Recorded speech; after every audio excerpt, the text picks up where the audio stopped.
આપણે ઘણાના મોઢે સાંભળતા હોય કે એક પુરુષ સક્સેસ થાય છે, કામયાબ થાય છે, પ્રગતિ કરે છે, એની પાછળ એક સ્ત્રીનો હાથ હોય છે. હવે એવું ફરજિયાત નથી કે એ સ્ત્રી એની વાઈફ જ હોય, એની માં પણ હોઈ શકે. અને એ જોયું છે કે એક પુરુષ બરબાદ થઈ જાય છે કે કહેવાય ને એની જિંદગી રમણ ભમણ થઈ જાય છે કે કામયાબ નથી થતો, એની પાછળ એક સ્ત્રીનો જ હાથ હોય છે વાલાવ.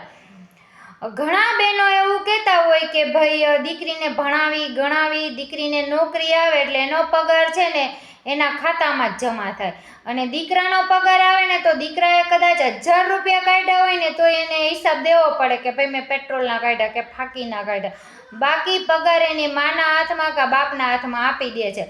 પણ દીકરીમાં પગાર વાપરવામાં તો નથી જ આવતો, પણ એમાંથી કદાચ એક સોની નોટ કાઢી હોય ને તો માં આખા ગામને કે મારી દીકરીના મેં પૈસા કાઢ્યા, મારી દીકરીના મેં પૈસા કાઢ્યા. એટલે દીકરીને ભણાવવામાં તમારો ખર્ચો કાંઈ નથી થયો, તો દીકરીના પૈસા નિયાણી કહીને જુદા શું કામે રાખો છો? અને હું તો એમ કહું છું, જે દીકરીને પોતાના ભાઈની કે પોતાના પપ્પાની જો દયા ના આવતી હોય તો એ દીકરી સાસરે આવીને એના દીકરાની કે એના ઘરના માણાની કોઈ દી ન થાય.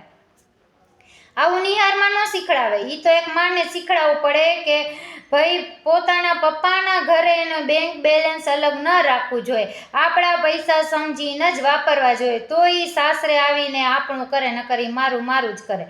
તમારું શું કહેવાનું થાય છે બહેનો?